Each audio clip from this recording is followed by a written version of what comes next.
Minisitiri w'ubuzima mu Rwanda Dr Ngamije Daniel yakanguriye abantu kwitabira kwikingiza kuko ari igihe kizagera umuntu akazajya abazwa ko yikingije mbere yo kwinjira aho akorera mu isoko ndetse n'ahandi hatandukanye. Ibi yabigarutseho mu kiganiro RBA asobanura uko icyorezo cya COVID-19 gihagaze ubu mu gihugu cy'u Rwanda n'imyanzuro mishya yafashwe n'inama minisitiri yateranye ejo hashize irebana n'ingamba zo gukomeza gukumira ikwirakwira ry'icyorezo cya COVID-19. Minisitiri w'ubuzima Dr Ngamije Daniel yagize ati hari abakozi usanga bavuga ngo nzaba njyayo ejo ugasanga umukoresha nawe ntabwo wabishyizemo ingufu, ariko ikigaragara nuko igihe kizagera tukazajya twibutsa abantu tuti ariko wari ukwiye kuza aha hantu warakingiwe, kuko kuza utarakingiwe twaraguhaye amahirwe yo gukingirwa urimo kuza guteza ibyago bagenzi bawe ahangaha. Yakomeje agira ati abantu rero be gutegereza uwo munsi ati tuzashyiraho iryo tangazo ko ntawe ujya ku kazi ntawe ujya ku isoko atagaragaje ko yakingiwe, kuko amahirwe yo gukingirwa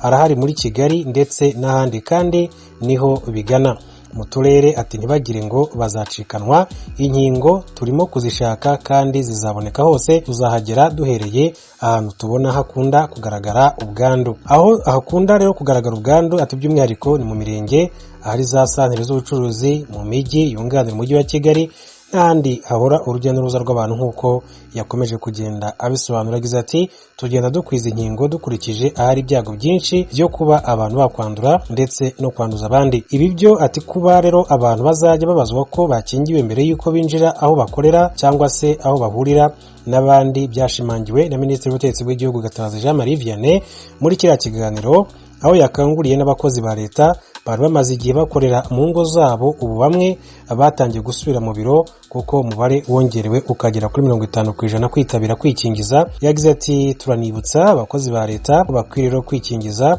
ati kuko mu minsi iri imbere bizajya biba ngombwa ko umuntu yababaza icyangombwa cy'uko bikingije kugira ngo badateza ibibazo aho bakorera ku kazi, kandi abandi ati barakoresheje ayo mahirwe yo kwikingiza.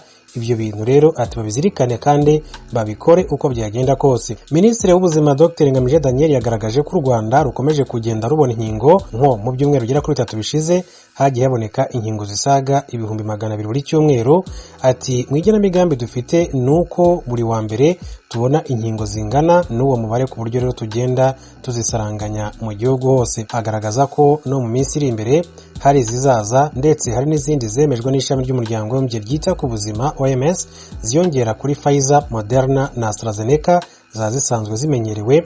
Muri zo harimo urukingo rwa Sinopharm rwakozwe n'Abashinwa. Minisitiri w'ubuzima Dr Ngamije Daniel akaba yanakanguriye abantu kugira umuco wo kwipimisha COVID-19 kuko uburyo bwo kubikora bworohejwe. Ati nibura rimwe mu cyumweru akaba yakwipimisha kuko bizanamwongerera umwete wo kwirinda ndetse no kuzindi ndwara muri rusange, bakaba rero babikora rimwe mu mwaka. Ni Minisitiri w'ubuzima Dr Ngamije Daniel akaba ari byo yakomeje kugenda agaruka. Abantu rero mu by'ukuri bahugukire igikorwa cyo kwikingiza kuko mu bihe biri imbere biragaragara ko hari igihe muzajya mubazwa ako mwikingije icyorezo cya COVID-19 kugira ngo mwemererwe kujya mu bikorwa bitandukanye.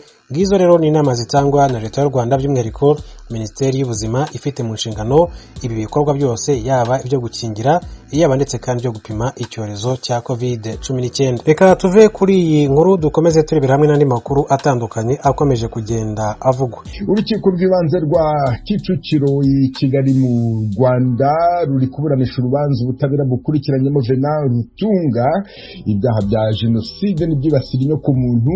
Ubushinjacyaha buramusabira kuba afunzwe by'agateganyo mu gihe cy'ukwezi imbere y'urubanza mu mizi.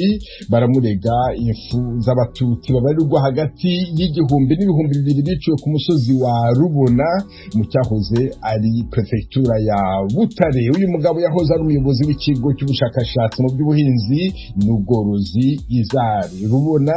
Ibyaha byose arabihakana akavuga ko nta ruhare yabigizemo. Aribaza uburyo nyuma y'imyaka 27 ishize aribwo ubutabera bwibutse kumukurikirana. Rutunga yoherejwe mu Rwanda mu kwezi kwa karindwi uyu mwaka avuye mu gihugu cy'Ubuholandi, abaye umuntu wa kane woherejwe n'icyo gihugu kuburanira mu Rwanda. abagize umuryango w'abayisenga Emmanuel umunyarwanda uheruka kwica umupadiri mu majyepfo y'Ubufaransa baramagana bimwe mu byamwanditsweho n'ibinyamakuru mu itangazo ryashyizwe ahagaragara. Se wabo Joseph Murasampungu utuye mu Bubiligi avuga ko Emmanuel Abayisenga yanyuze muri byinshi byamuhungabanije ariko ko ntacyo yashoboye gukora ngo amugorore yamaze gutwika katedrali mu mujyi wa Nantes umwaka ushize kubera ko batavugana. Navuganye nawe atangira ambwira ibyo anenga itangazamakuru. Kubimwerekeye ikintu cya mbere nyine ngaya nuko mu byagiye bisohoka mu binyamakuru antrotre muri kiriya kinyamakuru nka La Croix no mu kinyamakuru mu Le Figaro bavuga yuko ngo yabaye kadogo afaso bya DFPR. Ibyo rero nibyo mpakana, ntabwo yigeze ajya muri za afaso bya DFPR. Hanyuma noneho cyane cyane ikintu cyari kimpangayikishije nuko muri biriya binyamakuru bavuga yuko ngo ise wa Abayisenga ngo yaba yaraciriwe imanza na gacaca ngo bikamuhamya ibintu bya jenoside. Ibyo rero nibyo nahakanaga. Ikindi nuko bavuga ngo hari sononkre, icyo kintu rwose nicyo ahari cyane atumye kuko hakomezwaga kuvuga byinshi, nkavuga nti soso de la conta ko nabonye bashaka gukomeza kuvuga ngo hari sononkre ngo wakatiwe igihano cya burundu mu Rwanda ngo ubu uri no gupirija satene mu Rwanda ngo kubera ibintu bya jenoside. Mugahamya ko nguwo atigeze abaho. Aho ngaho ntabwo yigeze abaho kuko nyine ntuza muri iyo komunike, nicyo gituma muri komunike nyine mvuga les oncles paternels, nkavuga amazina yabo, nkavuga n'aho bari ubu ngubu. Les oncles maternels nabo nkavuga bari bo kandi nkerekana ko bapfuye. Ubwo nta handi hantu mbona bavana so oncle wubu. Ariko muravuga ko nubwo bwose atabaye kadogo yabaye umupolisi mu ngabo z'u Rwanda.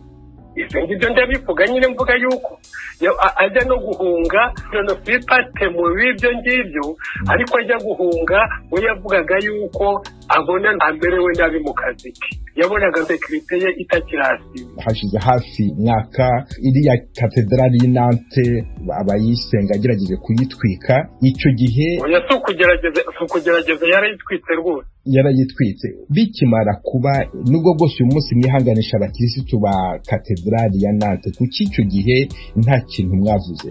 Ekute nuko nakubwiye hari ntuza de la contari. Hanyuma rero kandi noneho hari gutwika katedrali no kwica umuntu. Ibyo bintu njyewe ni nk'icyo nakwita yuko amazi nyine yari yarenze inkombe. Hashize umwaka urenga Abayisenga bamwitiranya n'uwo atari we, bamwandikaho ibitari byo, bavuga ko ari kadogo kandi uvuga ko atigeze abawe. Kuki nk'umuryango mutagiye hanze ngo muvuge yuko uwo bavuga atari we, muvuge neza Abayisenga uwo ari we nyirizina? Ibyo bintu twari twabihaye Ndagijimana ngo abituvuge, kandi yarabivuze, kandi ibyo yavuze nyine avuga ibyo